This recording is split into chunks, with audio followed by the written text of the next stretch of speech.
नमस्कार दोस्तों, आज मैं आप सभी को बताने वाला हूं एनएस के बारे में। देखिए, एनएस के अंदर होता है नॉर्मल सेलाइन। इंग्रेडिएंट्स की बात करें तो इसके अंदर होता है सोडियम क्लोराइड 0.9 ग्राम। तो आज मैं आपको पूरी जानकारी इस वीडियो में देने वाला हूं कि एनएस अपन पेशेंट के कब लगा सकते हैं, मतलब कि अपन फ्लूइड पेशेंट को कब दे सकते हैं एनएस का।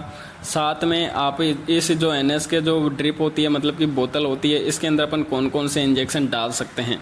तो देखिए, पूरी जानकारी आपको इस वीडियो में मिलने वाली है। तो देखिए, चलिए वीडियो को शुरू करते हैं। तो देखिए, जो अपन नॉर्मल सेलाइन होता है, यह पेशेंट को अपन कब फ्लूइड दे सकते हैं। तो देखिए, यदि पेशेंट के डिहाइड्रेशन की कमी हो गई हो, मतलब कि पानी की कमी हो गई हो, तब अपन पेशेंट के जो एनएस की बोतल है यह लगा सकते हैं। साथ में पेशेंट का यदि ब्लड प्रेशर बिल्कुल लो रहता है तो ऐसी सिचुएशन में भी अपन एनएस की बोतल लगा सकते हैं। साथ में देखिए, जो एनएस है यह डाइल्यूट करने में भी काफ़ी अच्छी मदद करता है। कई बार ऐसा होता है कि जो इंजेक्शन वगैरह होते हैं अपन उन्हें नॉर्मली आईवी स्टेट नहीं लगा सकते, डाइल्यूट करने के बाद में अपन स्लोली लगा सकते हैं, तो एनएस तब भी उपयोग में ली जाती है।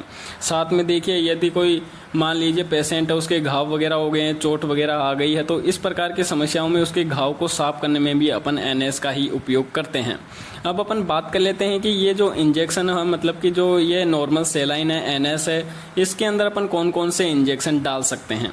तो देखिए, सबसे पहले अपन मल्टीविटामिन इंजेक्शनों के बारे में बात कर लेते हैं। देखिए, मैं आपको पूरी जानकारी देने वाला हूं, तो यार यदि आपको नॉलेज मिले तो यार लाइक भी कर देना। तो सबसे पहले अपन इंजेक्शन की बात करें तो आप जो एनएस की बोतल है उसके अंदर पोलिवियन इंजेक्शन डाल सकते हैं। जो पोलिवियन इंजेक्शन है, इसके अंदर बी कॉम्प्लेक्स के साथ विटामिन B12 आता है। देखिए, फिर अपन जो और भी इंजेक्शन की बात करें तो अपन न्यूरोकाइंड गोल्ड के नाम से आता है। तो यदि पेशेंट को नॉर्मली इसके अंदर मिथाइल कोबालामीन निकोटिनमाइड होता है, तो यदि पेशेंट को घबराहट हो रही है, चक्कर आ रहे हैं, साथ में उसके हाथ पैरों में झुंझुनाहट वगैरह हो रही है, तो ऐसी सिचुएशन में अपन न्यूरोकाइंड गोल्ड इंजेक्शन का उपयोग करते हैं। तो देखिए, यदि पेशेंट को ये सारी समस्याएं हो रही है तो आप एनएस की बोतल में न्यूरोकाइंड गोल्ड इंजेक्शन डाल सकते हैं। नॉर्मली पोलिवियन इंजेक्शन या एनवीएम इंजेक्शन मल्टीविटामिन है, तो पेशेंट को थकान होना, कमजोरी होना, चक्कर आना, तो इस प्रकार की समस्याओं में उपयोग में लिया जाता है। और जो न्यूरोकाइंड गोल्ड इंजेक्शन है, यह पेशेंट को नॉर्मली थकान, खून की कमी, कमजोरी या फिर उसके नसों के अंदर झंझनाहट जैसी समस्याएं होना, इस प्रकार की समस्याओं में उपयोग में लिए जाते हैं। तो ये मल्टीविटामिन इंजेक्शन है जो कि आप नॉर्मली एनएस की बोतल में डाल सकते हैं। देखिए, एक इंजेक्शन सिर्फ एक बोतल में डालना होता है। आप ऐसा नहीं कि पोलिवियन भी एक ही बोतल में डाल रहे हो, एनबीएन भी एक ही बोतल में डाल रहे हो और न्यूरोकाइंड गोल्ड भी एक ही बोतल में डाल रहे हो। ऐसा करोगे तो पेशेंट को सीरियस हो सकता है, एलर्जिक समस्याएं, उसकी बीपी पल्स डाउन हो सकती है। तो ऐसा आप बिल्कुल भी नहीं करें। नेक्स्ट अपन बात करें जो कि अपने एंटीबायोटिक इंजेक्शन होते हैं डाइल्यूट करने वाले, जैसे कि अमोक्सिक्लेव हो गया, सेप्ट्राजोन हो गया, मोनोसेप वगैरह। तो ऐसे जो इंजेक्शन जिनके अंदर स्टेरॉइड वाटर आता है, तो ऐसे इंजेक्शनों को अपन एनएस के अंदर नॉर्मली लगा सकते हैं। जो एंटीबायोटिक इंजेक्शन होते हैं जिनके साथ मिक्सिंग करने के लिए नॉर्मल सेलाइन, मतलब कि स्टेरॉइड वाटर के साथ में बोतल आती है, जो इंजेक्शन होते हैं पाउडर फॉर्म में होते हैं, फिर अपन इनको डाइल्यूट करके लगाते हैं। तो मिक्सिंग करके अपन जो नॉर्मली एनएस की बोतल में ही लगाते हैं। तो आप जो एंटीबायोटिक इंजेक्शन होते हैं उन्हें आप एनएस की बोतल में डाल सकते हैं, जैसे कि अमोक्सिक्लेव हो गया, अपना मोनोसेप हो गया, और भी कई सारे इंजेक्शन होते हैं जो एंटीबायोटिक इंजेक्शन है, सारे के सारे ज़्यादा कॉमनली अपन एनएस की बोतल में ही लगाते हैं। तो यदि आप एंटीबायोटिक इंजेक्शन पेशेंट के लगा रहे हो तो आप एनएस की बोतल में एंटीबायोटिक इंजेक्शन डाल सकते हैं। नेक्स्ट अपन बात करें, और भी कई सारे इंजेक्शन हैं, जैसे कि डाइक्लोफेनिक इंजेक्शन। पेशेंट को दर्द से राहत पाने के लिए अपन इंजेक्शन का उपयोग करते हैं। तो यदि पेशेंट के दर्द हो रहा है, कमर दर्द, चोट लग गई हो, पेट के अंदर हल्का दर्द हो रहा हो, या और भी कई सारे फायदे में उपयोग में लेते हैं अपन डाइक्लोफेनिक इंजेक्शन का। तो यदि पेशेंट को दर्द की समस्या है तब अपन एनएस के अंदर डाइक्लो इंजेक्शन डाल सकते हैं। डाइक्लोफेनिक इसके अंदर इंग्रेडिएंट्स होता है। अपन नेक्स्ट बात करें पेंटाजोसिन इंजेक्शन, जो कि प्रिस्क्रिप्शन मेडिसिन है, डॉक्टर सलाह दे तभी अपन इस इंजेक्शन को एनएस की बोतल उसके अंदर डाल सकते हैं। यदि कोई पेशेंट है, उसके अचानक से कोई दर्द हो गया हो तेज, तब डॉक्टर से इस इंजेक्शन को डालने की सलाह देते हैं। तो देखिए, आप एनएस की बोतल में पेंटाजोसिन इंजेक्शन को डाल सकते हैं। नेक्स्ट अपन बात करें डाइजेपाम इंजेक्शन के बारे में। यह भी प्रिस्क्रिप्शन मेडिसिन है। यदि कोई पेशेंट है, उसको नींद नहीं आ रही है, भयंकर दर्द हो रहा है, तो ऐसी सिचुएशन में डॉक्टर से इस इंजेक्शन को लगाने की सलाह देते हैं। तो आप एनएस की बोतल में भी डाइजेपाम इंजेक्शन को डाल सकते हैं। नेक्स्ट अपन बात करें एविल इंजेक्शन के बारे में। तो एविल इंजेक्शन को आप नॉर्मली एनएस की बोतल में लगा सकते हैं, मतलब कि डाल सकते हैं। यह इंजेक्शन है जो कि एलर्जिक समस्याओं में उपयोग में लिया जाता है। साथ में अपन बात करें डेक्सोना।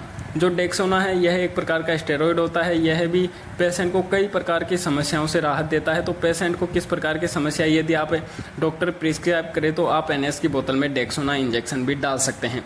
पेशेंट को ये सभी मतलब कि जो मैंने बताए हैं कोई दिक्कत नहीं होगी। यदि सीरियस होने लग जाए या किसी प्रकार की एलर्जिक समस्याएं होने लग जाए तो आप तुरंत डॉक्टर को सूचित करें और उसकी ड्रिप को तुरंत बंद करें। नेक्स्ट अपन बात करें ओंडास्टेरोन इंजेक्शन। देखिए जो ओंडास्टेरोन इंजेक्शन आता है यह पेशेंट को उल्टी वगैरह हो रही है तो इस प्रकार की समस्याओं से राहत पाने के लिए उपयोग में लिया जाता है। तो आप NS की बोतल में नॉर्मली ओंडास्टेरोन इंजेक्शन लगा सकते हैं। आप इस इंजेक्शन को IV स्टेट भी लगा सकते हैं, लेकिन कई बार ऐसा होता है कि पेशेंट को स्लोली फ्लूइड भी देना होता है, उसको उल्टी वगैरह भी हो रही है, तब अपन ऐसी सिचुएशन में NS की बोतल में अपन ओंडास्टेरोन इंजेक्शन भी डाल सकते हैं। नेक्स्ट अपन बात करें रेंटेक इंजेक्शन। इसके अंदर ओनली होता है रेनेटिडिन, जो कि पेशेंट को गैस की समस्याओं से राहत पाने के लिए उपयोग में लिया जाता है। तो नॉर्मली कंडीशन में अपन NS के अंदर रेनेटिडिन इंजेक्शन भी डाल सकते हैं। पेशेंट को गैस की समस्याएं हो रही है उससे राहत पाने के लिए इस इंजेक्शन को अपन नॉर्मली NS की बोतल में डाल सकते हैं। नेक्स्ट अपन बात करें लेसिक्स इंजेक्शन। देखिए लेसिक्स इंजेक्शन के बहुत सारे फ़ायदे हैं। कई बार पेशेंट को यूरिन धीरे धीरे आ रहा होता है या फिर उसको यूरिन लाना होता है, यूरिन नहीं आता है, तो इस सिचुएशन में अपन लेसिक्स इंजेक्शन लगाते हैं। लेकिन कई बार पेशेंट का BP बहुत ज़्यादा हाई रहता है, क्योंकि अपन को पता है कि जो यूरिन है उसके अंदर नॉर्मली साल्ट होता है, मतलब कि तो पेशेंट को BP को बढ़ा देता है। तो अपन जैसे ही NS के अंदर इस लेसिक्स इंजेक्शन को डालेंगे तो उसका यूरिन पास आउट होगा पेशेंट और उसका BP लो होने लगेगा। तो देखिए यदि लेसिक्स इंजेक्शन आप नॉर्मली NS की बोतल में डाल सकते हैं यदि कोई डॉक्टर प्रिस्क्राइब कर रहा है, तो ऐसे सिचुएशन में अपन नॉर्मली NS फ्लूइड का ज़्यादा उपयोग कर सकते हैं। साथ में देखिए अपन बात करें पेंटापेराजोल इंजेक्शन, जो कि गैस्ट्रिक पेंटोप के नाम से नॉर्मली मिल जाता है। यह जो इंजेक्शन है पेशेंट को गैस की समस्याओं से राहत पाने के लिए उपयोग में लिया जाता है।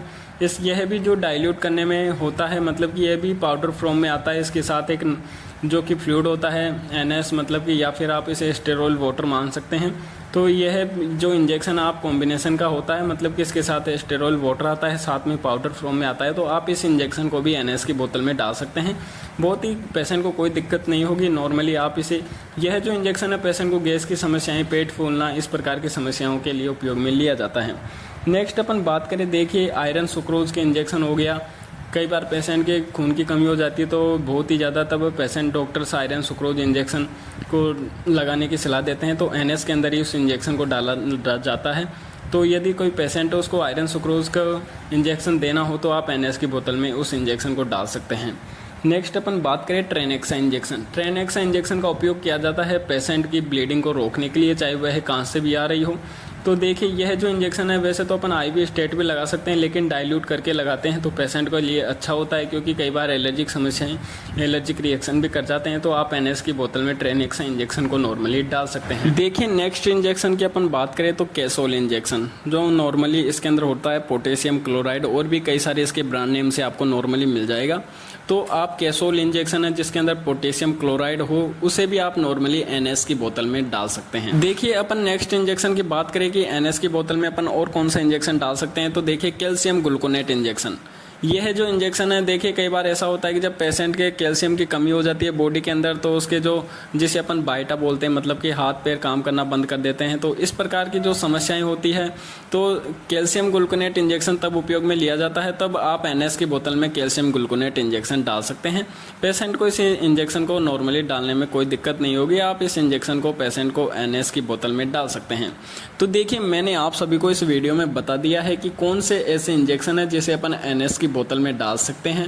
साथ में मैंने आपको बता दिए हैं कि इंजेक्शन आखिर क्या काम आते हैं, कौन से किस काम में अपन कौन सा इंजेक्शन लगा सकते हैं।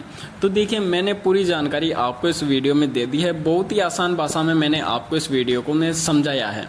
तो यार आपसे एक ही अनुरोध है कि यदि आपको इस वीडियो से थोड़ी भी नॉलेज मिली तो यार वीडियो को जरूर से जरूर लाइक कर देना, और चैनल को अगर आपने अभी तक सब्सक्राइब नहीं किया तो यार सब्सक्राइब करके बेल आइकन को दबा देना, ताकि जब भी हम अगला वीडियो डालें तो उसका नोटिफिकेशन आपको सबसे पहले मिल सके। और देखिए मैंने DNS के अंदर भी वीडियो बनाया हुआ है। देखिए अपन DNS के अंदर कौन कौन से ऐसे इंजेक्शन है जो कि मिला सकते हैं। सकते हैं। नीचे डिस्क्रिप्शन में आपको इसका लिंक मिल जाएगा, जाकर आप उस वीडियो को भी देख सकते हैं, या फिर आप आई बटन पर क्लिक करके उस वीडियो को भी वॉच कर सकते हैं। उसके अंदर मैंने बताया है कि डीएनएस के अंदर अपन कौन कौन से इंजेक्शन मिला सकते हैं, किस प्रकार की समस्याओं में डीएनएस का उपयोग किया जाता है। तो देखिए फिर मिलते हैं अगले वीडियो में। आगे और भी ऐसे वीडियो आने वाले हैं कि आरएल के अंदर D5 के अंदर अपन कौन कौन से इंजेक्शन मिला सकते हैं, कब उपयोग में लिया जाता है। तो पूरी नॉलेज आपको इस चैनल पर मिलने वाली है। तो यार वीडियो को जरूर से जरूर लाइक करके चैनल को सब्सक्राइब कर जाना, ताकि आपको पूरी नॉलेज मिल सके। तो फिर मिलते हैं अगले वीडियो में, जब तक के लिए जय हिंद।